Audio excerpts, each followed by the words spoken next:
Villamarín Pulido. Muy buenos días, mi coronel. Buenos días, mi coronel. Muchas gracias. Muy amable por la introducción. Y presentamos también nuestro saludo de siempre, cálida bienvenida a quienes nos acompañan en esta nueva jornada académica de la Fundación Excelencia, Liderazgo y Transformación. Hoy, viernes 11 de noviembre de 2022, cuando se cumplen 211 años del grito de independencia de la provincia de Cartagena contra la corona española, con constitución independiente de todo, y de ahí comenzaron 10 años de historia tenaces para esa provincia, que culminaron con la gran victoria del almirante Padilla, del teniente José María Melo, del teniente Doncel y de otras tropas encabezadas por el venezolano Mariano Montilla en 1820, en la segunda o el segundo cerco histórico que tuvo Cartagena en menos de 5 años. Es una historia interesantísima y hoy se cumplen los 211 años del grito de independencia de Cartagena. Retomando nuestro tema del día de hoy, vamos a analizar una cantidad de ataques terroristas sucedidos contra el municipio o contra los habitantes de Miraflores, Guaviare, en una segunda fase, si la podríamos llamar así, después de que inició el pacto FARC-Santos en Cuba. Ya habíamos hace unos meses visto una gran cantidad de acciones terroristas. Uno de los municipios que más ha sufrido acciones gigantescas de las FARC es Miraflores, Guaviare, al punto que en uno de los ataques criminales más conocidos de este grupo delincuencial fueron secuestrados 159 entre militares y policías y destruidas las bases de antinarcóticos y la base militar que quedaba cerca del río. Eso fue en 1998. Algunos fueron liberados unilateralmente por las FARC en un show publicitario del Mono Jojoy y otros fueron liberados en la Operación Jaque y en la Operación Camaleón, y otros entregados unilateralmente por los bandidos después de los montajes que hacían con la ONG Colombianos por la Paz, presionados por los medios de comunicación internacional y por la misma sociedad colombiana. Los liberaron después de 13, 14, 12 años de cautiverios, y ahí estaban algunos de los que han sido secuestrados en Miraflores de Guaviare. Otros fueron asesinados a sangre fría, como el caso de 2 miembros de la Policía Nacional. Otros están desaparecidos. Es una historia muy larga la que ha tenido este municipio de Miraflores. Pero dejando un poco atrás esta primera etapa que termina haciendo un paréntesis, en 2012, hoy vamos a ver una gran cantidad de crímenes con énfasis de 2012 hacia adelante, y lo cual nos dejará una reflexión importante acerca de la inoperancia del pacto que se firmó en Cuba entre Juan Manuel Santos y sus delegados con los terroristas de las FARC. Y para el caso de hoy tomamos como referencia un ataque que es muy atroz, de los tantos, porque todos los ataques de las FARC son atroces, pero este es demasiado grave porque asesinaron a un niño con un artefacto explosivo después de montar una trampa incinerándole la casa a un indigente, a un reciclador. Entonces, vamos, mi coronel Alarcón, a entrar en materia. ¿Cómo no, mi coronel? Durante varias décadas, narcoterroristas integrantes del bloque oriental de las FARC y las que se han derivado han perpetrado innumerables actos criminales contra los habitantes del municipio de Miraflores, Guaviare, donde el grupo terrorista ha impulsado la industria criminal del narcotráfico.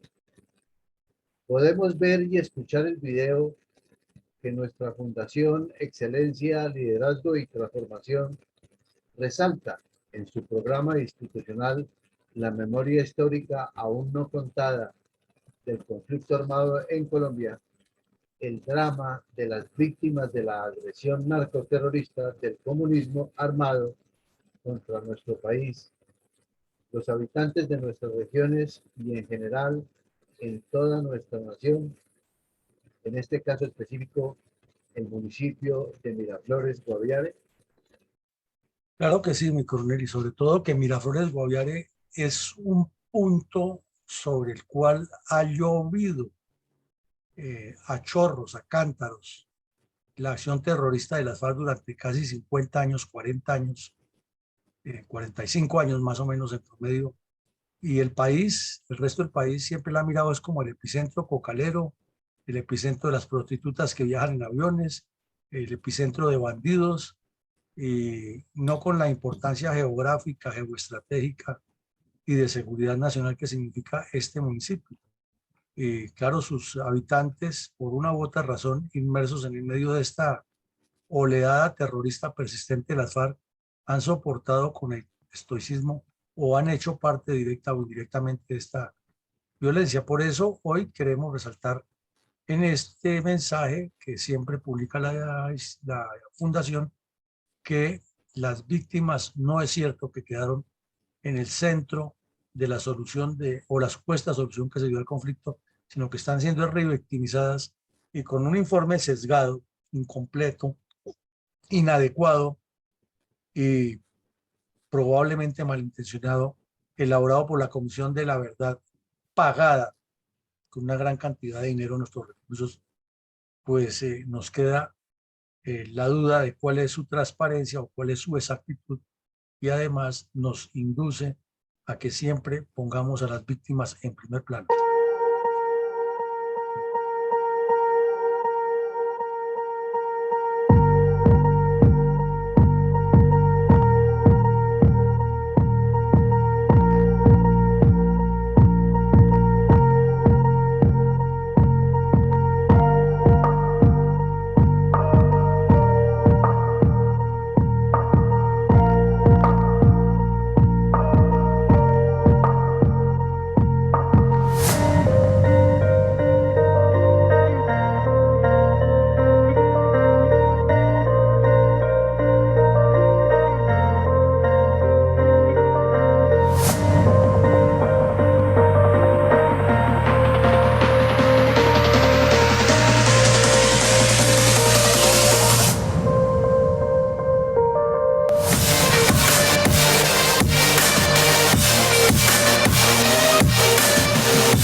Adelante, mi coronel.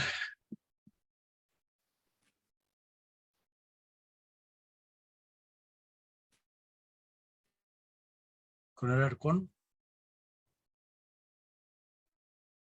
No se le escucha.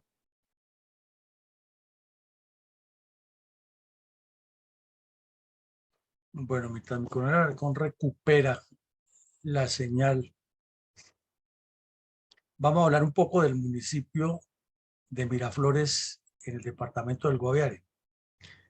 Este municipio está ubicado en el centro sur oriente de Colombia, en el departamento que queda exactamente en esa región, que es la entrada principal hacia el sur, donde se juntan la Amazonía y la Orinoquía, y limita al oriente con el departamento de Vaupés y con el departamento de Vichada, y al sur con el departamento de Guainía.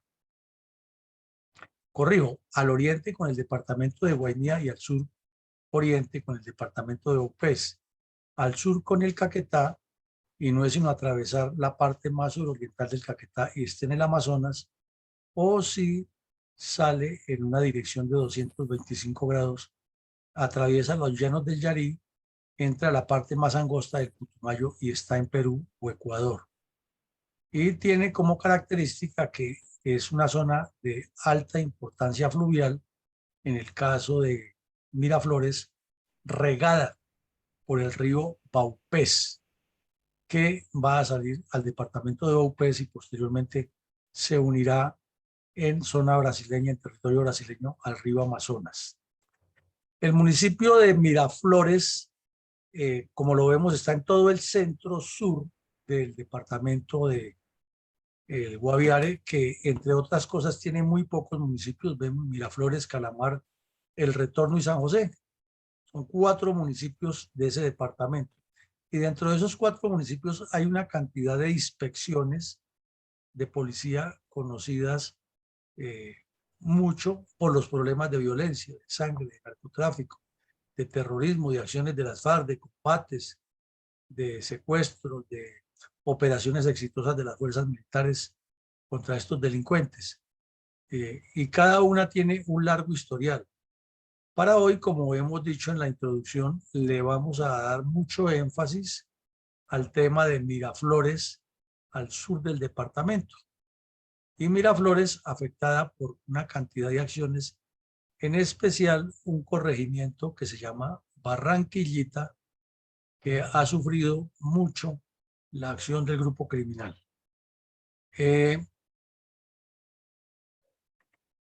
Aquí vemos unas 4 fotos de la forma como se ha desarrollado este caserío alrededor de una pista de aterrizaje construida a muy corta distancia del río Baupés y el caserío construido a la orilla de la pista con un carreteable paralelo en la misma dirección, la pista sin pavimentar y también caserío al otro lado. Entonces, cuando no hay aviones aterrizando o naves aterrizando, es común que la gente pase por la pista y que los niños jueguen en esta pista, lo cual es un riesgo tanto para la aeronavegación como para los habitantes, porque cualquier objeto que quede en la pista puede afectar el aterrizaje o el decolaje de una aeronave causando un accidente, o pues obviamente la vida y riesgo de las personas, inclusive de los animales domésticos, pasan de un lado a otro, los perros, las vacas, cabras, lo que tengan, las mulas, los caballos. Entonces, sí es un riesgo grande, es una falta total de seguridad y un abandono del Estado, y sin embargo la pista tiene hasta una especie de torre de control allá. Vemos ahora la belleza natural que hay, la exuberancia de la selva y lo artesanal que todavía se mueven estas personas por el río, que es una belleza, un espectáculo a distintas horas del día mientras no esté lloviendo, y los contrastes del sol en el agua. Pero vemos que estos campesinos sin ninguna seguridad, sin chalecos de protección ni salvavidas, navegan a menudo de un lado al otro, se mueven en la región y es la carretera que existe para comunicar esos caseríos abandonados. Y aquí vemos una foto del atardecer donde está el atracadero, el muelle, uno de los muelles queda allá y se nota lo artesanal, lo atrasado, lo insalubre que es el sitio, pero así viven las personas y se acostumbraron. Y esta foto nos muestra que ya tienen energía eléctrica, lo cual es un gran avance para el río, para el caserío, el municipio, pero que sus viviendas son todavía de una fabricación muy artesanal, además del daño que se le está haciendo al ecosistema, derribando árboles para sacar toda esta cantidad de tablas y construir esas viviendas que por el efecto del clima es muy rápido que se deterioran, además porque a menudo ocurren incendios, como suele suceder en el Chocó y en otras zonas, y pues es necesario volver a construir esas viviendas y eso significa un gran daño al ecosistema por la cantidad de árboles que se derriban, repetimos, para sacar los tablones y los listones. Entonces, eso serían a grandes rasgos una de las características de un municipio que por su ubicación lo convirtieron las FARC en epicentro de operaciones armadas o acciones armadas contra las fuerzas militares y la policía, y, y un epicentro del narcotráfico, ya que allí funcionan todos los núcleos a donde llega el negocio del narcotráfico a desarrollarse, y la población civil en su mayoría depende, infortunadamente, directa o indirectamente de este negocio, muy poco de la pesca, muy poco de la agricultura y muy poco de alguna minería que hay en el sector ilegal, porque es mucho más profundo por el río Baupés, donde hay mejor minería. Lo cierto es que allí las FARC se asentaron desde hace 40 años y han impuesto la ley del terror, y a pesar de que existe una base de antinarcóticos también ya hace muchos años allá, y la presencia sostenida del ejército por más de 30 años, no ha sido fácil para la institucionalidad mantener el orden y organizar a la comunidad dentro de un esquema alejado del delito y enfocado en el desarrollo integral. Por el contrario, muchas de las familias tienen hijos, familiares metidos en la guerrilla, y lo que es peor, no hay un solo habitante de este municipio que no tenga alguna relación directa con el conflicto, o porque tiene familiares allá o porque ha sido víctima de la acción de estos terroristas en la zona. Hacer el trabajo de inteligencia es muy difícil entre la población, porque o hay silencio cómplice o temor, y porque la ligazón que tienen todas las personas con el narcotráfico en mayor o menor cantidad hace que es mejor no hablar por el temor a ser asesinado. Y de remate, esa cantidad de población flotante que llega, entra, sale de Miraflores buscando la fortuna con el narcotráfico o en relación con ellos, hace más compleja la situación. Y, y si le quiere poner otro remate, la ley del terror que tienen las FARC al interior de la comunidad por medio de milicias y espías y de controles hace mucho más más complejo cualquier trabajo de inteligencia que se vaya a hacer allá. Entonces toca recurrir a la información satelital, a la inteligencia técnica de interceptar comunicaciones, o a lo que pueda contar un bandido cuando lo capturan. Por lo demás es bien difícil conseguir información como se podría hacer en otras zonas. Eso sería una descripción general de la importancia geopolítica y geoestratégica de San Vicente, de Miraflores, Guaviare. Gracias, mi coronel. ¿Quiénes son los responsables y autores intelectuales de los ataques terroristas de las FARC contra los habitantes de Miraflores, Guaviare, después de la muerte del narcoterrorista Guillermo León Sáenz Vargas, alias Alfonso Cano, en el Cauca, hacia noviembre de 2011? Bueno, mi coronel, como usted lo menciona, cayeron el Mono Ojoy y cayó el Cano, y había muerto Tiro Fijo, había muerto Iván Ríos, había muerto Raúl Reyes, que fueron los primeros que dirigieron en la etapa anterior, del 2000, hasta el 2012, mejor, todas las acciones criminales. Y en el año 2008, Alfonso Cano dio una instrucción de pasar a un sistema que llamaron el Plan Renacer. Y ya con la muerte de estos bandidos que mencionamos, o sea, Reyes, Tiro Fijo e Iván Ríos, pues hubo una dinámica al interior de las FARC para cambiar los cabecillas. Pero en menos de 2 años cayeron luego Jojoy y Cano. Entonces se recompusieron y quedaron estos 6 que vemos en la foto, de los cuales 5 son honorabilísimos senadores o miembros del Congreso, y el otro tenía curul y se dedicó a seguir narcotraficando, mintió al país, se relacionó con un envío grande de coca a Estados Unidos, el propio sobrino lo delató y se voló con Santrich para Venezuela, y allá terminó metido en una vendetta de narcos y hasta lo hirieron en un atentado que le hicieron. Y en este momento anda en diálogos con el gobierno Petro, pero no se sabe el estado de salud de este criminal, de Luciano Marín, Arango, alias Iván Márquez. El otro, Timochenko, es el jefe ahora del Partido de los Comunes, como si no debiera ningún crimen. Este otro delincuente, Milton de Jesús Toncel, vive en La Guajira, protegido por el Estado, cómplice de Santrich en la fuga hacia Venezuela y muy cercano a la dictadura de Nicolás Maduro y todo lo que ocurre en la frontera entre estos delincuentes. Inclusive, en los documentos de la Segunda Marquetalia aparece que como este fue el cabecilla muchos años de este bloque que estoy resaltando del sur, desde allá les colabora para tratar de que las FARC se vuelvan a articular en un solo grupo con los contactos que tiene con sus, entre comillas, antiguos cómplices. Y este otro sujeto, Mauricio Jaramillo, es uno de los criminales con mayor prontuario en las FARC, lugarteniente del Mono Jojoy por más de 15 años, médico personal de tiro fijo por mucho tiempo, y el reemplazo de Jojoy cuando murió.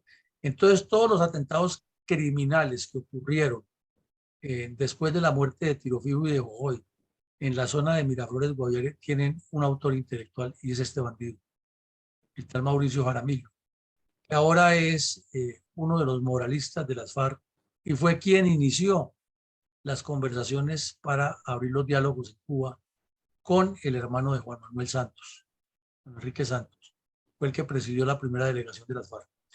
El otro criminal es Jorge Torres Victoria, es Pablo Catatumbo, de quien es casi necesario hablar cada vez que se tocan temas de crímenes en el Tolima, en el oriente del Cauca o en todo el suroccidente colombiano, porque durante muchos años delinquió allá y son muchísimos, pero muchísimos los crímenes que abultan su prontuario. Y el otro criminal que dirigía las FARC es el distinguido y honorable senador Pastor Alape, que también tiene un prontuario muy largo en el bloque Magdalena Medio y en el bloque noroccidental, como hemos visto en todos los crímenes cometidos en Antioquia, sur de Bolívar, Catatumbo, Santander del norte, parte occidental de Santander del Sur y lo que se llama el Magdalena Medio, inclusive con extensión a la Mojana Sucreña. Entonces, para esa época que ocurren todos estos crímenes, en conjunto los responsables son estos 6. Todos tienen que ver ahí porque todas las decisiones eran conjuntas. Pero ya en forma específica, el gestor, el cerebro maquiavélico de todos estos crímenes es este delincuente, Mauricio Jaramillo, alias el médico. Adelante, mi coronel. Coronel, ¿cuáles podrían enunciarse entre los antecedentes tácticos, estratégicos y políticos más resaltantes relacionados con los reiterados ataques terroristas de las FARC contra los habitantes del municipio de Miraflores, Guaviare? Muchos, como siempre, pero bueno, tratemos de enfocar algunos. Estamos hablando que la mayor parte de estos hechos que vamos a analizar hoy ocurren después de 2012, cuando se inician las acciones tendientes a la supuesta paz que venían trabajándose de manera clandestina, subrepticia, desde 2010 que subió Juan Manuel Santos al poder. Pero bueno, como antecedente de todo eso importante, la operación Jaque, no muy lejos de Miraflores, tampoco tan cerca, pero por entre la selva y los caños y lo que mueven los bandidos, tampoco era tan lejos.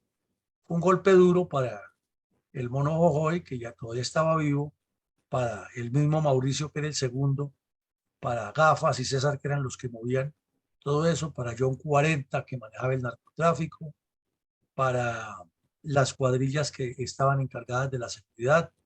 Cayó Martín Sombra, capturado en el nororiente del país cuando se estaba desplazando hacia Venezuela a reunirse con delincuentes del régimen venezolano para trabajar en conjunto el terrorismo. Igual en el 2010, la contundente operación Sodoma produjo la baja del terrorista Víctor Rojas Suárez, alias el Mono Jojoy, que golpeó al bloque oriental muy duro, produjo muchas deserciones, pero no llegó a la destrucción total de esas cuadrillas. Otro antecedente grande, lo hemos mencionado muy brevemente aquí, pero lo resaltamos, es el crecimiento del narcotráfico en la Orinoquía y la Amazonía.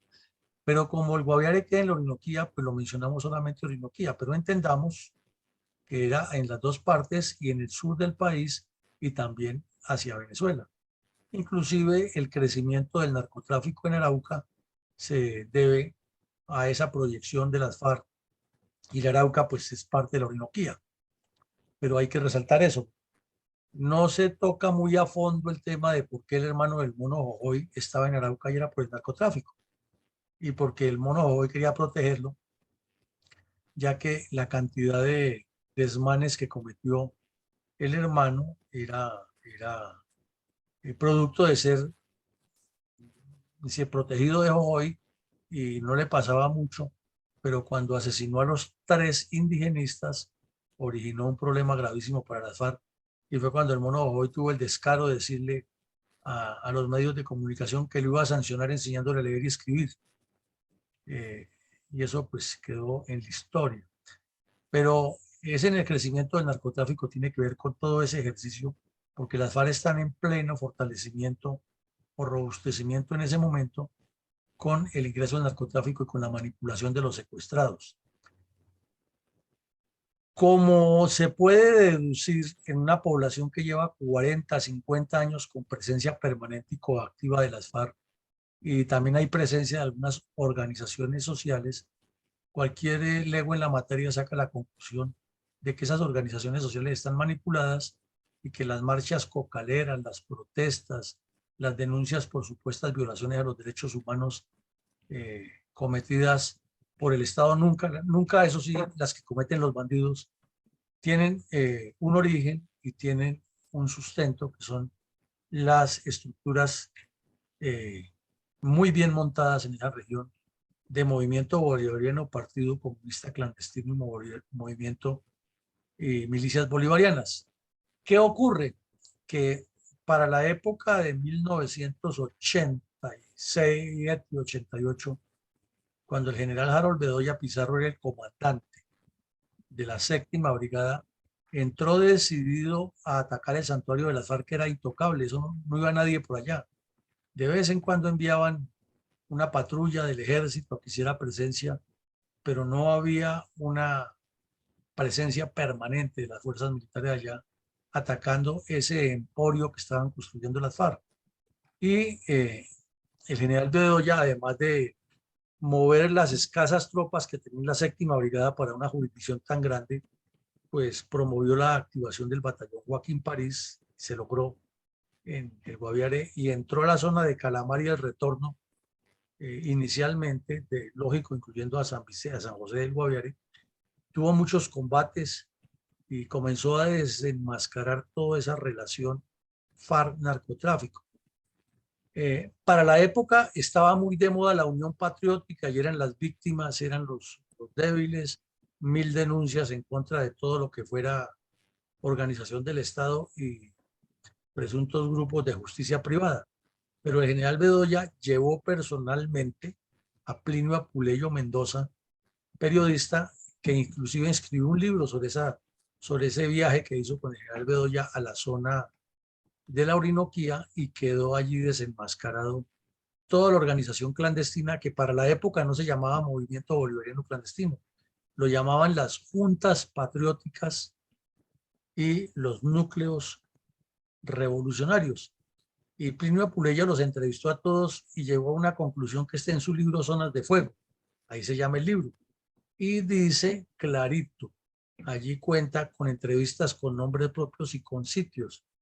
Las FARC, la UP y el Partido Comunista son la misma cosa en esta región. Y eso, desde luego, fue negado por ellos. Inclusive cuando eh, Ernesto Samper ganó las elecciones unos años después, que todavía estaba esa discusión si era o no era, y hasta ahora estaban entrando las brigadas móviles a la zona, cuando todo eso estaba ocurriendo, se destapó allí que las FARC tenían una cercanía muy grande con el cartel de Cali y que el cartel de Cali había financiado las dos campañas. Y el señor de la calle, pensando en que iba a ser presidente y sabía que Samper había recibido para dinero del narcotráfico, que era la fórmula vicepresidencial, subió de vicepresidente, se quedó calladito y cuando creyó que era la oportunidad de él para ser presidente, coadyuvó en el escándalo para desprestigiar a Samper y terminó de embajador en España, donde se sabe que las FARC siempre han tenido sus contactos oscuros.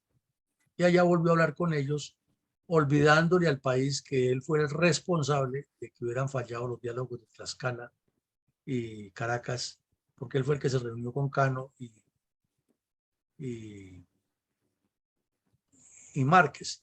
Pero aquí viene un tema interesante. Cuando Samper ve que de la calle se le voltea, entonces lo hace renunciar de vicepresidente y nombra a Lemos Simos.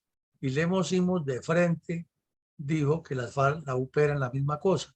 Y otro escándalo, pero Lemos Simos, como era de una familia de más pedigrí y más tradición en el Partido Liberal que de la calle, se mantuvo ahí en el poder.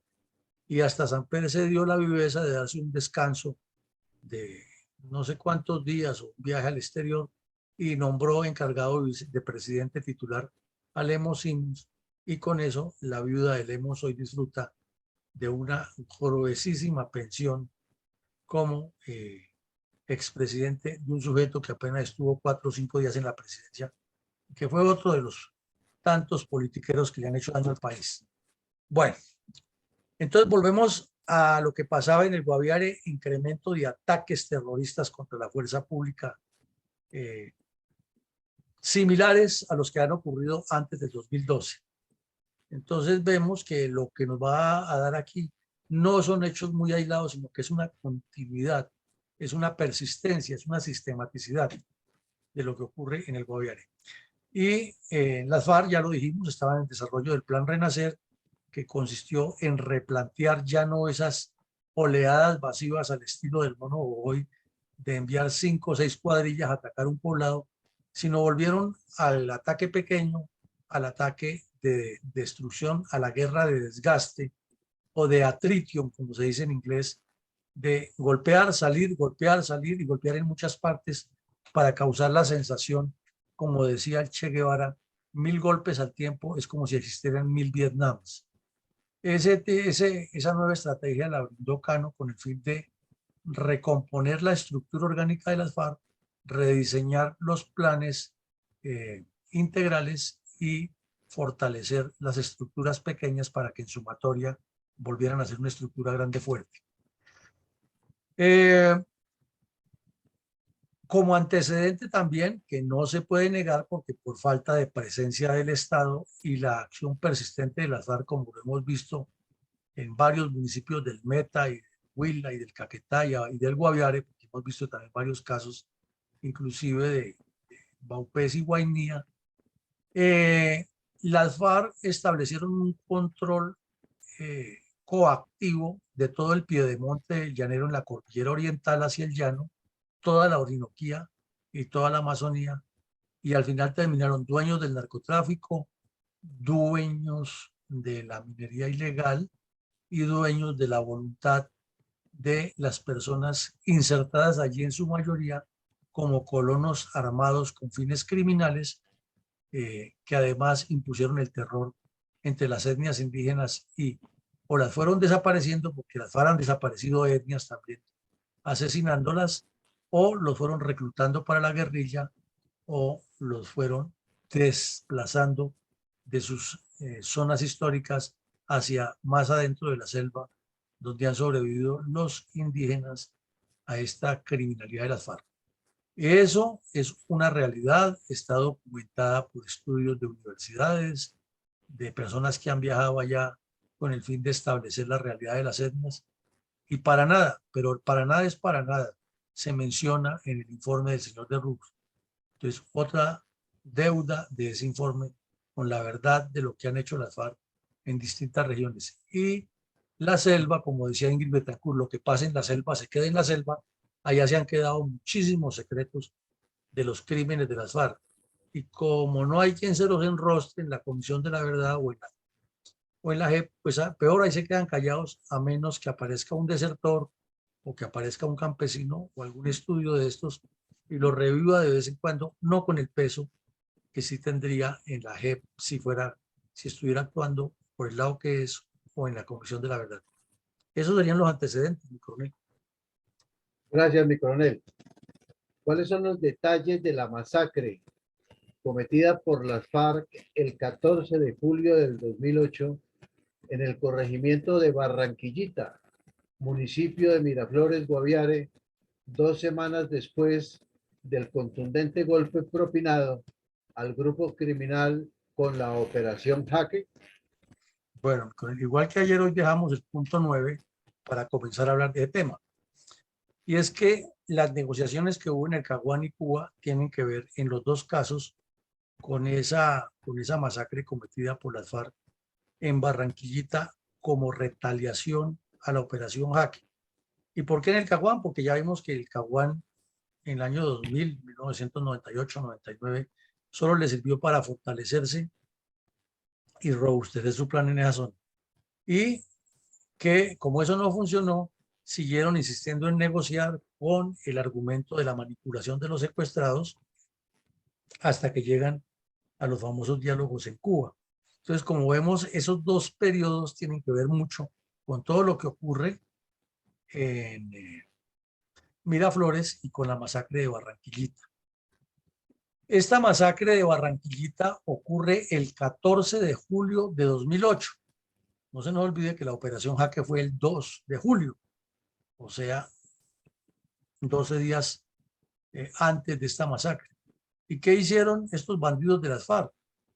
Entraron a la vereda Barranquillita o al corregimiento de Barranquillita y sacaron 6 personas de su vivienda y las asesinaron sin compasión. Uno de los puntos más graves, porque eso es genocidio, y no ha habido un abogado ni el Estado colombiano lo hizo cuando estuvieron Santos, que supuestamente no era de izquierda, y Duque, que era supuestamente derecha, y no lo hicieron, mucho menos lo va a hacer Petro ahora.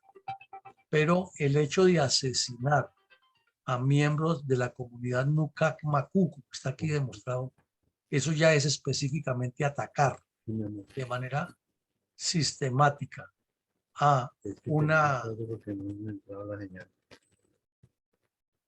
atacar a una población específica con unas características específicas. Eso lo contempla el derecho internacional humanitario y el derecho internacional como un crimen de guerra o un genocidio. Entonces, eso ha pasado inadvertido y aquí este portal Rutas del Conflicto, que es de izquierda, lo resalta. Mire, desde los años 80, la comunidad indígena Nucac Macú ha sido violentada. Aquí le dan la vuelta y dice que por distintos actores armados. ¿Cuáles son los distintos actores armados? Si allá las FARC son los dueños de ese negocio. Entonces, ahí sí faltan, la verdad, los del portal Rutas del Conflicto, pero están diciendo una verdad en cierta forma. Y es que las FARC han atacado sistemáticamente a esa población específica y eso en términos de derecho internacional se llama genocidio y es un delito que no tiene ninguna forma de evitarse la excarcelación. Entonces, ¿cómo lo vemos? Eso lo cometieron las FARC el 14 de julio y es un genocidio y algún día tendrá que alguna entidad de estas internacionales ponerlo en primer plano. Ya seguramente los cabecillas habrán muerto de viejos, como suele suceder en Colombia, pero la realidad tendrá que contarse para la historia como es. Y esa masacre de Barranquillita está documentada en los medios de comunicación, está documentada en los archivos judiciales, está en organismos internacionales que han callado en silencio y está en la memoria histórica tan valiosa que tienen esas etnias que lo transmiten de generación en generación y eso es muy válido porque son testimonios muy exactos como ellos han mantenido su historia y lógico está en los archivos que tiene el bloque oriental de las FARC, que no han desclasificado ni los van a entregar, porque para qué, si no los indican, pues ellos no tienen que decir nada. Y si los indican, le dan la vuelta con el asunto de que fue cierto, que aquí estamos nosotros, pero como eso es culpa del Estado, entonces que juzguen al Estado colombiano. Esa es la realidad de esa masacre. Gracias, mi coronel. ¿Cómo describió el periódico El Tiempo los hechos acaecidos el 11 de febrero de 2013 en el área urbana del municipio de Miraflores, Guaviare, por presuntas venganzas relacionadas con problemas de narcotráfico? Bueno, este es como el punto de referencia para lo que estamos tocando hoy, pero es que uno no sabe si es más grave este atentado o es más grave el secuestro de menores o es más grave el asesinato de los indígenas Nucac Macú allá a 2 semanas después de la operación Jaque, cuando las FARC comenzaron a buscar enemigos en todas partes, hicieron una cacería de brujas horrible y asesinaron a muchas personas sindicándolas de la traición para ellos de que el ejército les hubiera sacado de las narices a 2 cabecillas y a 15 secuestrados. Entonces, ¿qué ocurrió? Que el 12 de febrero de 2013, es decir, 5 años después de la operación Jaque, volvieron a los actos criminales atroces contra Miraflores. Soy claro, no es que entre el 2008 y el 2009 y el 2010 no ocurrieran crímenes de guerra de las FARC allá en Miraflores. No, no, no, eso siguió igual que antes, sino que para el efecto académico de hoy de demostrar la continuidad de los crímenes, resaltamos este por la gravedad del asunto. ¿En qué consistió?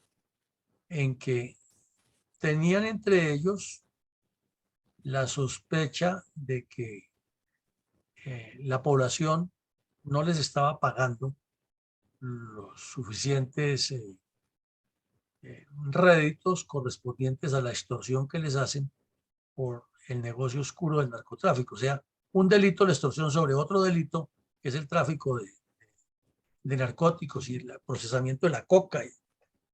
Hemos dicho, peleas entre bandidos, en otras palabras. Pero la diferencia es que esa población no está armada destruyendo el país, sino que por necesidad o hace parte del grupo o los apoya o no dice nada para sobrevivir. Es una ley del terror y del miedo que haya.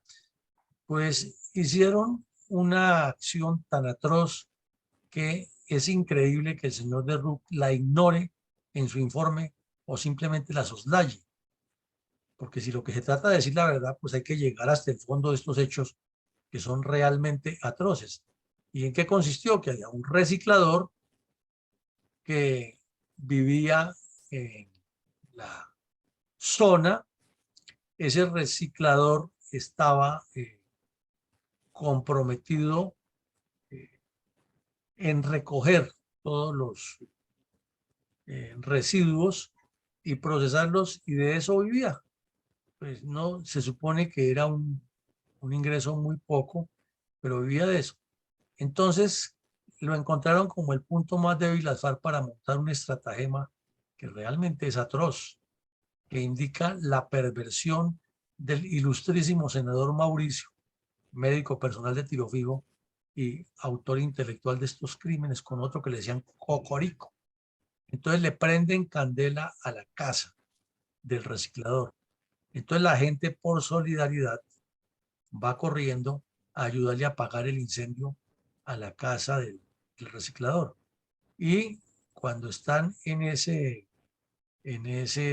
evento de apagar la casa, las FARC lanzan, unos dicen que una granada, y siempre ha sido la teoría, pero no, eso tuvo que ser un explosivo de mayor cantidad o varias granadas de mano. Lo cierto es que al explotar eso, en medio de toda esa población que está tratando de apagar la casa, haciendo una cadena humana con baldes y con ollas y con yetas y con otros utensilios, con vasijas, para sacar agua del río y lanzarle rápido a la vivienda que está ardiendo, una vivienda de madera. Entonces explota en medio de ellos o explotan los artefactos que lanzaron las FARC y asesinan a otro niño, Nukak Maku, lo cual ya da para cualquier abogado una sistematicidad porque ya son varios. O sea, son muchos, pero con estos dos casos ya es suficiente para demostrar que hay sistematicidad. Y resulta que además mueren otras personas, entre ellos un agente de policía que voluntariamente fue a exponer su vida a ayudar a salvar a el indigente y ayudar a evitar que el incendio se propagara, porque como vimos en una cantidad de casas de madera, no es sino que una prenda y prenden todos, como ha ocurrido en esas regiones muchas veces.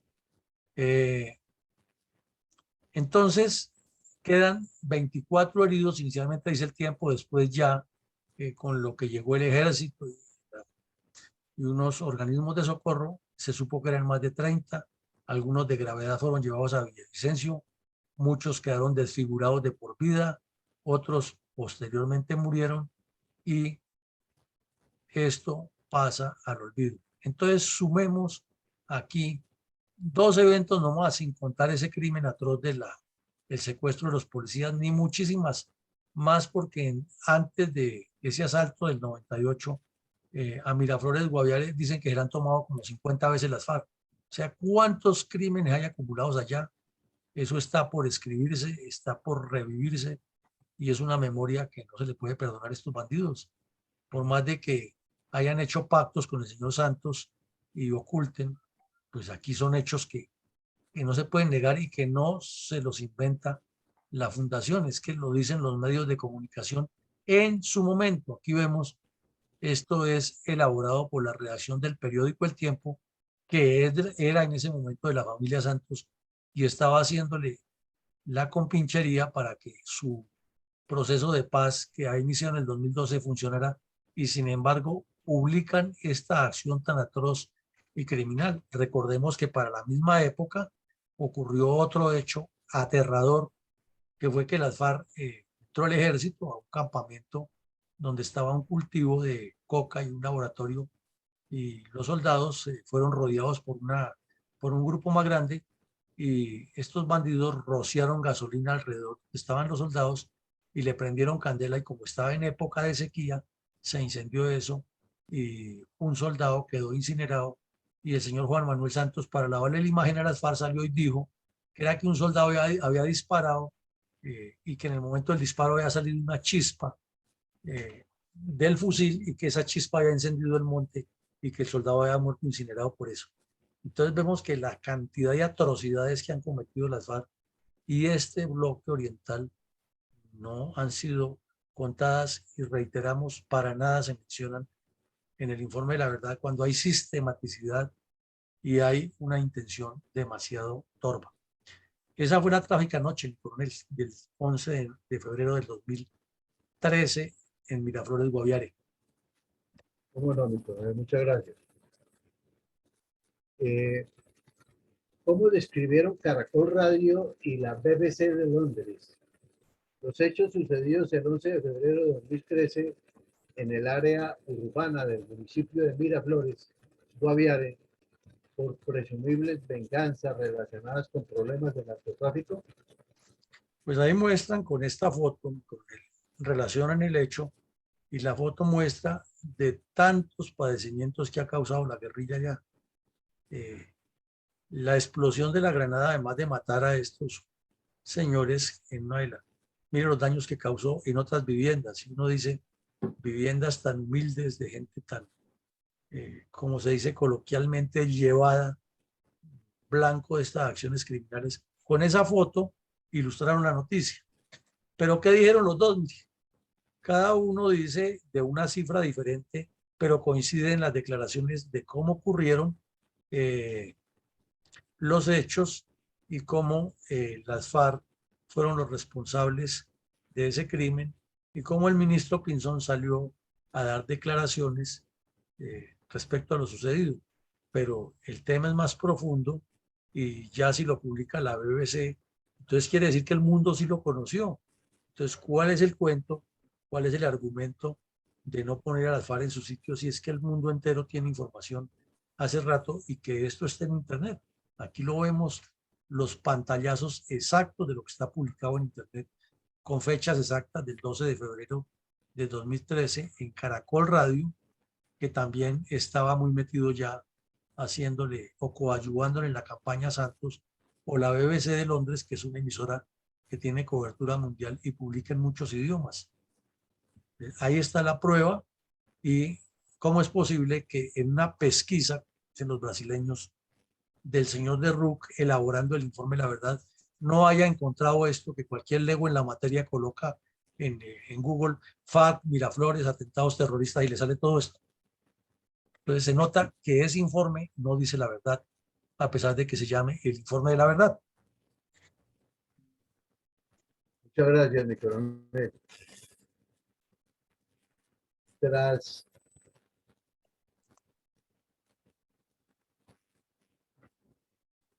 3 meses después del atentado terrorista de las FARC contra los habitantes de Miraflores, en la que murieron un niño y un agente de policía y quedaron 30 civiles heridos, un juez de la República condenó a los cabecillas de las FARC por el asalto terrorista contra los mismos pobladores en 2013. ¿Qué fue lo sucedido al respecto? Pues mi coronel, que la justicia, un fiscal especializado en la Unidad de Derechos Humanos de Villavicencio, condenó a este bandido que lo vemos ahí. Pero en ese momento andaban en diálogos de Cuba, y entonces el señor Santos inmediatamente solicitó que la orden de captura se suspendiera. Ahí lo vemos, al delincuente barrigón y igual al mono hoy, con su actitud cínica, eludiendo esa responsabilidad. Y la condena fue grave, nunca se cumplió, y hoy en día, como sabemos, es uno de los altos dirigentes del Partido de los Comunes, teniendo en su conciencia y en su haber esa cantidad de crímenes. Y es el que encabeza la lista de los acusados o de los condenados. Y otro es el tal Cocorico, que era otro delincuente de esos con un prontuario grande. El otro es el tal Ricaurte Páez, que sembró el terror por muchos años en la zona. Otro Chucho Díaz, y otros menos conocidos, pero que hacen parte del trasiego criminal de las FARC, en esa mixtura de narcotráfico y terrorismo en la región de la Orinoquía y la Amazonía colombiana. Ahí los tenemos, y son hoy en día honorables y distinguidos miembros del Partido de los Comunes, y hasta la mujer de tiro fijo se la pasa escribiendo tweets hablando de moralidad, de transparencia, y criticando, por ejemplo, es que el sistema penitenciario en Colombia es muy drástico con los pobres criminales que están resocializando. Es increíble lo que pasa, pero eso es una realidad. Tampoco la estamos inventando, sino que ahí está tomado de un noticiero regional. Está el pantallazo de lo que publican en esa página web, y cualquier persona lo puede consultar en internet. Y ahí está eso y muchísimo más del prontuario de este criminal. Gracias, mi coronel. Tras la firma del pacto FARC-Santos, se incrementó la violencia terrorista en Miraflores. ¿Cuál es la historia del asesinato a sangre fría de 3 niñas que fueron reclutadas por las FARC y luego intentaron escapar, pero fueron fusiladas por orden de Jaime Alberto Parra, alias Mauricio Jaramillo o el médico, y Marco Fidel Suárez, alias Cocorico?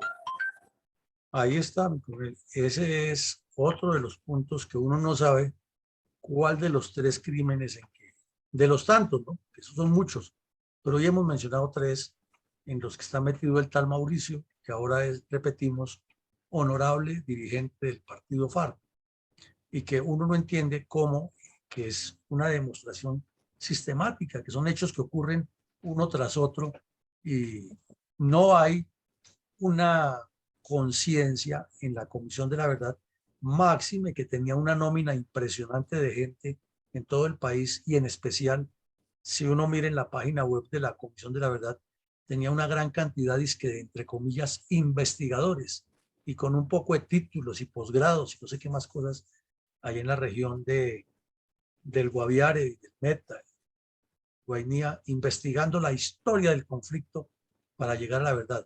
Y esto, sin investigarlo tanto, lo publica un periódico muy serio, que además es de izquierda, no es un periódico de derecha, es el periódico El País de España. Y publica esto donde dice que las FARC asesinaron a 3 niñas. ¿Cuál es la historia? Que un guerrillero se deserta y cuenta la historia y da los nombres propios de las niñas, da las fechas en que fueron reclutadas. 15, 16 y 17 años de edad tenían para el momento que escaparon. Y las habían reclutado por orden del médico Mauricio, que él era el que daba las instrucciones y validaba los planes de acción de todos estos criminales de las FARC en la región donde estaban las cuadrillas del bloque oriental. Las reclutan y las tienen allá cometiendo delitos como los demás bandidos. Naturalmente las violan, como es normal en la guerrilla, y los que las violan son principalmente los cabecillas, que ya después de que ellos las violan las pueden seguir violando a los demás. El privilegio para ellos es ser el primero en violarlas, como hacía el Tornillo Lozada también en la misma región, con otras niñas y niños.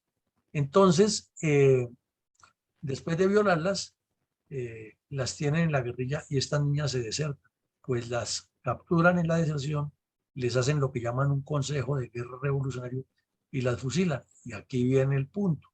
Esto se publica inmediatamente porque el general Navarrete, que era el comandante de la brigada, le pasa la información a los periodistas y los medios lo publican. Están en ese momento en Cuba y allá está el señor Mauricio Jaramillo entre los negociadores de paz, y están todos estos bandidos allá dándose publicidad, y el señor Santos y el señor de la calle y el general Mora y el general Naranjo y todos los que fueron a arrodillarse allá ante las FARC callan y no son capaces de ponerle sobre la mesa esto, y aquí no seguimos hablando hasta que ustedes no entreguen a los criminales que hicieron esto y se vayan para la cárcel. No, no, no, eso no se podía, porque entonces se le dañaba el premio Nobel al señor Santos, y lo mejor era mirar para otro lado y dejar como si esto fuera una noticia mentirosa publicada por los medios. Entonces, para pensar, para reflexionar, y sobre todo que hay otro elemento, que es la Fiscalía General de de la Nación, a cargo del señor Montealegre, en lugar de dictar las órdenes o de promoverle la promoción de la investigación para que un juzgado los capturara y los condenara, o los ordenara la captura y la condena, al contrario, diciendo a cada rato que era que él no tenía la capacidad de investigar todo eso y que lo mejor era que se hiciera una justicia transicional aparte a la fiscalía, que fue lo que hicieron. Entonces vemos que las responsabilidades son grandes y que la historia, si de verdad se quiere contar la verdadera historia, aquí hay mucho intríngulis que no se ha contado. Adelante, mi coronel. Coronel, ¿por qué razón el gobierno Santos fue condenado a pedir perdón por el ataque terrorista de las FARC contra Miraflores Guaviare en 1998?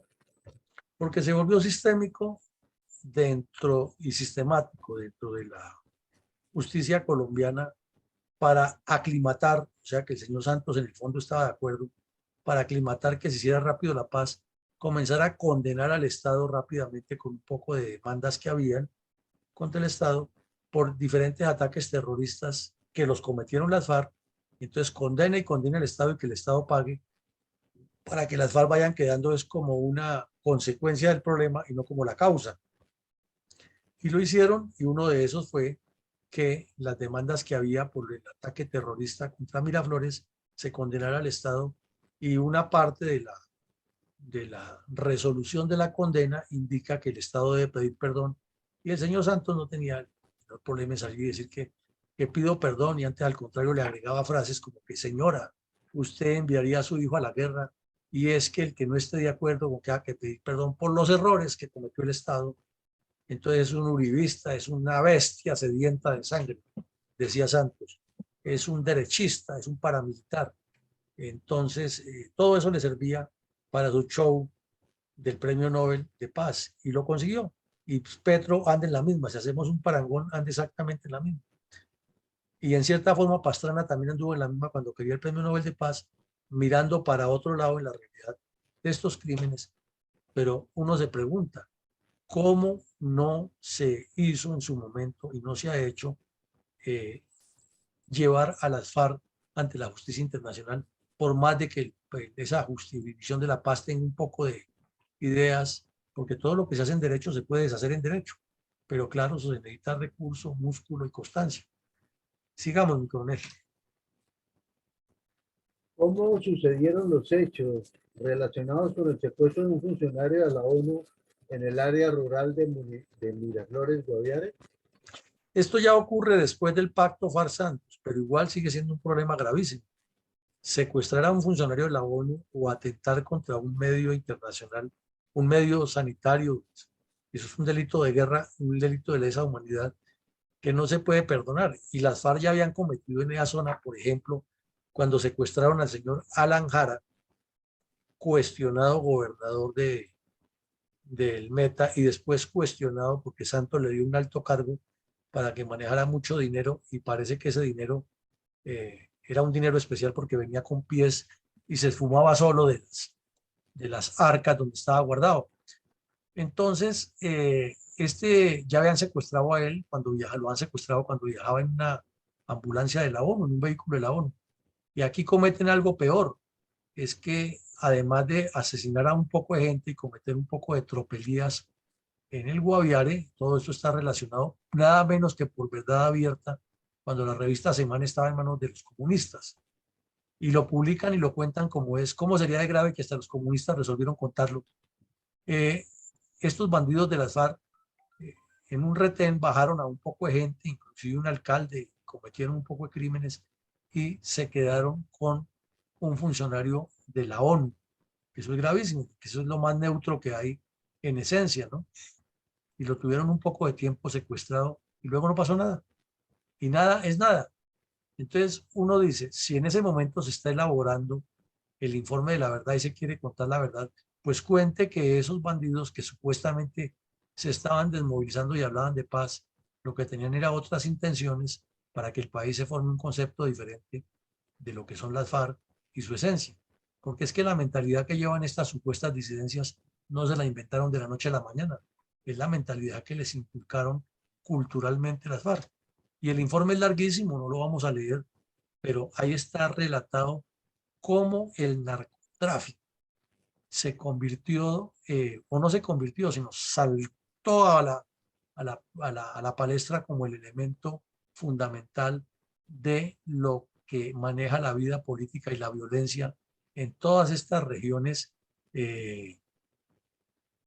Es el que mueve todo el crimen, el delito, la vida social, política, económica y cultural de esa región y lo resalta y aquí es específico en qué zonas, en los límites con Venezuela y Brasil, donde se mueven estos bandidos, cuáles son las regiones donde actúan, cuál es su metodología.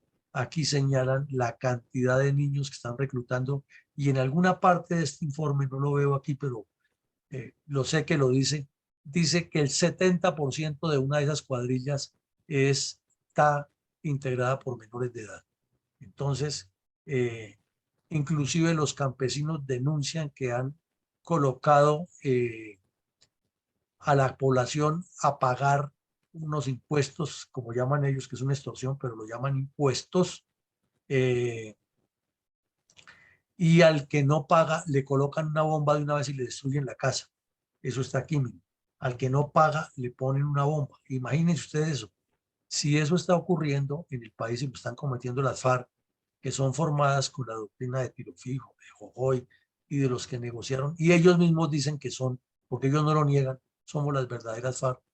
Entonces, ¿por qué ese informe de la verdad no dice, ese, no cuenta esa parte, sino que la olvida? Algo queda que no es muy claro ahí. Adelante, mi coronel. Al final del gobierno Duque, todos los carteles del narcotráfico incrementaron sus acciones terroristas. En Miraflores, la Brigada 22 Frente Selva incautó y destruyó más de 1 tonelada de explosivos a la cuadrilla séptima de las FARC. ¿Cómo ocurrieron estos hechos? Pues ahí vemos la foto, coronel. Más de 1 tonelada, o sea, más de 1000 kilos de explosivos y muchos ya instalados dentro de cilindros listos para atacar. Entonces aquí vienen unas claridades. Los que pusieron los cilindros como arma letal de guerra, pues fueron los que estaban, los que estuvieron en Cuba y los que ahora son senadores y congresistas, directivos del Partido de los Comunes, y el señor Mauricio Jaramillo, y Timochenko, y la mujer de Tío Fijo. Todos ellos fueron los que promovieron esta doctrina y esta metodología. Supuestamente unos se niegan a aceptar esa paz que ellos presuntamente aceptaron y siguen con esto. Entonces ahí hay una ligazón que no se puede olvidar. Ahí hay un cordón umbilical y lo vemos que después de 4 años que han firmado el show en La Habana, show aquí en Cartagena y en Bogotá, los mismos que pertenecen a su ideología, con los que curiosamente no tienen ningún problema, porque si estuvieran completamente divididos habría algún choque, pero uno nunca oye ni a la mujer de Tiro Fijo, ni a Timochenko, ni ninguno de ellos sindicando o cuestionando a estos bandidos, no, callados, con el cuento de que hay que invitar a todo el mundo a la paz, pero nunca dicen nada comprometedor. Y estos bandidos siguen cometiendo esos crímenes y se les incauta, por ejemplo, eh, esta tonelada de explosivos. ¿Y por qué lo callan? ¿Cuál es la necesidad? Ahora, ¿cuál es el objetivo de tener todos estos cilindros si ya hicieron la paz? Si ya les abrieron un camino y los que están en el Congreso dicen que sí funciona, pero los que no están en el Congreso dicen que no funciona. Esa parte no es clara, porque el informe de la Comisión de la Verdad no pone esa reflexión y dice, mire, es increíble que después de que se firme esto, no funcionó, las FARC tienen una responsabilidad orgánica porque ellos fueron los que los ideologizaron y los que los formaron en la mentalidad. ¿Por qué no responden al país? Y dudas y preguntas todas las que queramos sacar de esa deducción. Mi coronel, ¿cómo resalta nuestra fundación la tragedia de los niños que son incorporados por las FARC para convertirlos en terroristas o los que asesinan las FARC, como ocurrió en el episodio narrado en el día de hoy? Pues vimos, mi coronel, masacre de niños Nucac, un atentado contra niños Nucac, 3 niñas que fueron miembros de las FARC asesinadas por los mismos terroristas. Y luego el informe de la verdad abierta de semana que deja en evidencia que el 70% de la cuadrilla 1 de las FARC es integrada por menores de edad. Entonces, igual que siempre, nosotros ponemos aquí el dedo en la llaga y es que las FARC le causaron mucho daño a la niñez colombiana y a la juventud colombiana y eso tampoco queda claro en el supuesto informe de la verdad.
Qué tristeza y pensar que estos hechos continúan presentándose en todo nuestro país, indiscriminadamente. Se roban los niños para llevárselos a la guerra, al narcotráfico. Al término formal de cada episodio de la memoria histórica aún no contada del conflicto armado que realiza nuestra fundación, usted siempre hace un balance puntual de reflexiones respecto a los hechos del conflicto que analizamos a diario en este espacio de opinión y estudio científico de la violencia comunista contra Colombia. ¿Cuáles reflexiones estratégicas tiene hoy mi coronel respecto de los persistentes ataques terroristas de las FARC contra los habitantes del municipio de Miraflores, Guaviare, inclusive después de la firma del pacto FARC-Santos? Muchísimas, ¿no? Muchas, muchas, y sería largo, pero miremos que esa secuencia de ataques terroristas en la región tienen un propósito, tienen un objetivo siniestro de causar el pánico, la zozobra, y de doblegar moral y psicológicamente a los pobladores a que acepten por la fuerza del miedo que ellos son la solución y que el montaje de un gobierno comunista es el que va a traer ríos de maná y miel. Ese plan estratégico de las FARC es un documento fundamental y al revisar todas estas acciones criminales gravitan alrededor de esos lineamientos. Entonces, si el Estado colombiano, si la Comisión de la Verdad no enfoca ese mensaje de supuesta verdad sobre lo que dicen estos planes y cómo los desarrollaron, pues simplemente no está diciendo la verdad, porque no está enfocada, porque no está reconstruyendo los hechos sobre su espinazo, sobre su espina dorsal, sobre su columna vertebral, sino que simplemente está acomodando versiones de cómo de enmascarar una realidad con otra. Pero para entender lo que han hecho las FARC hay que entender su plan estratégico y mirar que fue a partir de esa hoja de ruta que todos los cabecillas delinquieron, y ahí es donde tienen que responder, porque al tratarse de un plan estratégico que tiene unas etapas, unos periodos y unos procedimientos articulados, estamos hablando de sistematicidad. Y en esa sistematicidad hay asesinatos de niños indígenas, hay reclutamiento de niños, hay asesinato de etnias, hay desplazamientos persistentes, porque es una política, no es una circunstancia, es una política de un grupo criminal. O sea, las mismas FARC, cuando hablan de sus proyectos políticos, dicen que ellos están enfocados en una estrategia.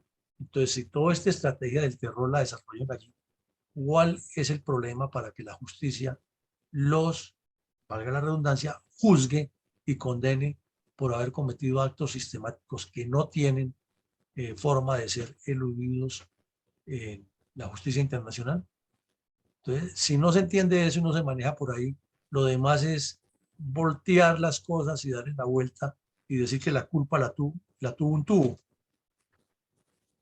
La violencia calculada en el piedemonte llanero, la Orinoquía y la Amazonía es consustancial con lo que acabamos de decir y corresponde a un planeamiento, a una percepción de largo aliento y a una metodología de acción ilegal que ya no se caracteriza por acciones temporales o acciones circunstanciales, sino que son sistemáticas. Como vemos, hay un pánico calculado, también obedeciendo a un plan estratégico. No obedece a que se va presentando en la dinámica de los hechos, es que está preconcebido y se desarrolla. Y esa infiltración de las organizaciones sociales que le sirven para mantener ese pánico es parte del problema, no de la solución como ellos lo plantean. No es que las organizaciones sociales están llevando a la solución de un problema, es que hacen parte de su sistematicidad para que con algunos que están infiltrados allí manipulen a los demás. Entonces, la teoría es diferente a como la plantean. Hay una consecuencia total de la laxitud de 3 gobiernos en específico en esta región del Guaviare, que sigue viéndose ahí y que ahora con el señor Petro no sabemos en qué va a terminar. Y es en el gobierno de Belisario Betancur hasta Pastrana, que son 5 periodos, luego el interregno acá en el de Uribe, que es el que los combate, y luego vuelve en el gobierno de Santos a ocurrir estos hechos. O sea, vemos que en el gobierno de Uribe ocurren hechos, pero es producto de la confrontación. En el gobierno de Santos vuelven a hacerlo, pero no es tanto producto de la confrontación, sino de la debilidad de carácter y de la laxitud de este gobierno. Son dos cosas distintas. La importancia del narcotráfico para que esto ocurra allí es total. Es el combustible, es el elemento que está manejándolo. Y así como veíamos que Tumaco está en una complejidad inmensa, el Cauca en una complejidad inmensa, el Paramillo, el Putumayo, el Caquetá, donde hemos metido la mano, pasa lo mismo. Pero aquí no solo que ha sido, sino que sigue siendo y no se ve la solución máxime que tiene salida hacia Venezuela, y ahí está el contacto con el señor Maduro y su cartel de los soles. La eficiencia de los pisasuaves y los explosivistas como parte de este proceso es muy marcada, se ve en todos estos crímenes y sobre todo la sevicia con que actúan contra la población civil, con esa inducción que va gravitando alrededor de un plan estratégico, por lo cual no se le puede dar la vuelta y decir que son hechos aislados, sino que los cabecillas que están en el Congreso deberían estar en la cárcel respondiendo por estos crímenes. Y no como decía el señor Samper, que entonces no se iban a entregar si, si los iban a meter a la cárcel porque seguían delinquiendo. O sea, que es decirles que ellos tienen la razón y así no es.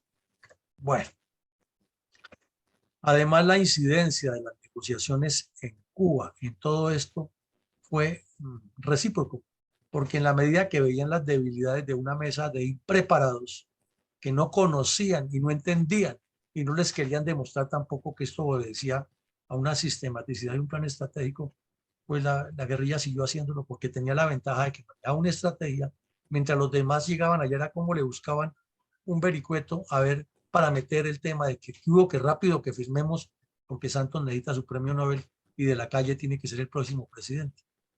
Eso es la realidad de lo que pasó y es ver una guerra entre un grupo que tiene estrategia y otro que va a lo que le salga. O ver un partido de fútbol al Real Madrid jugando por ahí con el Boyacá Chico de Colombia, más o menos lo mismo. Esas son las consecuencias. No sé si mi coronel tenga, perdón, las reflexiones. No sé si usted tenga algún comentario de lo que hemos visto hoy, mi coronel. ¿Cómo no, mi coronel? Tengo dos comentarios, un comentario de Omar y el propio. Omar Angulo dice, personalmente en el año 1998 tuve la oportunidad de observar algo de la destrucción del pueblo Nucamacú, el conflicto en el área de San José del Goviare por parte de las FARC hizo que esta comunidad se desplazara a la cabecera municipal de San José, contaminándose con la población, abandonando su naturaleza nómada, convirtiéndose prácticamente en indigentes, viviendo en las calles y al lado de negocios de la capital del departamento, subsistiendo por caridad de los pobladores, cambiaron sus costumbres y no pudiendo volver a retomar a retornar a la selva donde era su hábitat natural. En la actualidad desconozco si dicha etnia aún subsiste. No solo la muerte y la destrucción de las acciones demenciales de los bandidos han sido las resultantes del conflicto armado en Colombia. Que este tema pase desapercibido, pero en realidad sí es un delito de lesa humanidad como la destrucción de un pueblo, con tantas desgracias ocurridas en Colombia, gracias a Fundel, nos permiten recordarlas. La generación de los hechos, esta ya es la personal, la generación de los hechos y vistos dentro del análisis cualitativo y cuantitativo de la historia del país permite, sin mayor esfuerzo, mostrar y demostrar que el narcotráfico es la gasolina que mueve con dinero abundante todas las acciones terroristas, que además de intimidar, acabar descomponiendo las humildes familias campesinas, base de la subsistencia del resto de pobladores del planeta, de Colombia, cuando no, es que los asesinan o los sacan de sus tierras. Sin embargo, se quiere legalizar ese maldito negocio, dar curules y curules, pero de reparación no se sabe nada. Siguen songo sorongo, sacando pecho como honorables congresistas, viviendo de informes y justicias sesgadas a costa de los impuestos del pueblo colombiano. Una reflexión. ¿Por qué quienes han ocupado las curules del Congreso en épocas anteriores aprobaron y permitieron que estos narcoterroristas se sentaran a su lado, ocupando las curules que, junto con Santos, ellos les regalaron a las FARC? Porque no se dijo nada. ¿Por qué no se hizo nada? Muchas gracias, mi coronel. Bueno, respecto a lo que dice Omar Angulo, esta etnia está en proceso de extinción de acuerdo con lo que hemos leído por ahí en los últimos documentos, entidades que los visitan. Y ese caso que él relaciona sí fue gravísimo porque al tener contacto, la población blanca, como llaman ellos, pues se fueron impregnando de un poco de virus e infecciones que no tenían en la selva y muchos murieron y otros terminaron en la indigencia y otros pues se adaptaron a esta nueva forma de vida y se fue desapareciendo esa etnia. A menudo aparecen por ahí testimonios, inclusive vimos en Los Informantes el fin de semana un testimonio de alguien de esa etnia que vivió un drama especial con la pérdida de un hijo, pero son muchísimos y eso no ha sido documentado y las FARC tienen una responsabilidad grandísima. Y es sistemática porque obedece a un plan estratégico y a una continuidad. Pero ahí sí no les funciona el plan estratégico, solo les funciona para decir que quieren el cambio del país. Y respecto a lo que usted dice del narcotráfico y de la doble moral de los senadores, es que todos ellos hacen parte del problema, porque saben lo que hay ahí, saben, conocen, porque les llega mucha información y se debaten temas y están relacionados con quienes manejan muchos datos de la situación del país, pero pensando en su interés egoísta y pensando en manipular al país, callan, ocultan o hacen el contubernio. Bueno, llegamos al final del programa del día de hoy. Los invitamos esta noche a las 6 de la tarde que tendremos una información de un ciudadano español que nos quiere contar cuál es la experiencia del partido Vox en España. Y los invitamos nuevamente para el próximo martes, después del puente festivo, a continuar con la memoria histórica. Cerramos nuestro programa con el mensaje institucional. Muchas gracias, mi coronel. Feliz fin de semana. Gracias.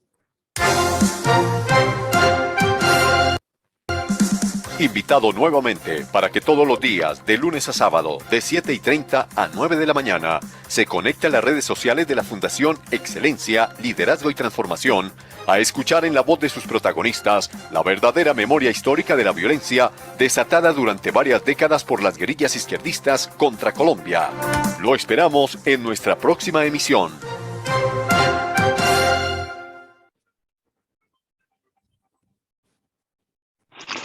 La verdad que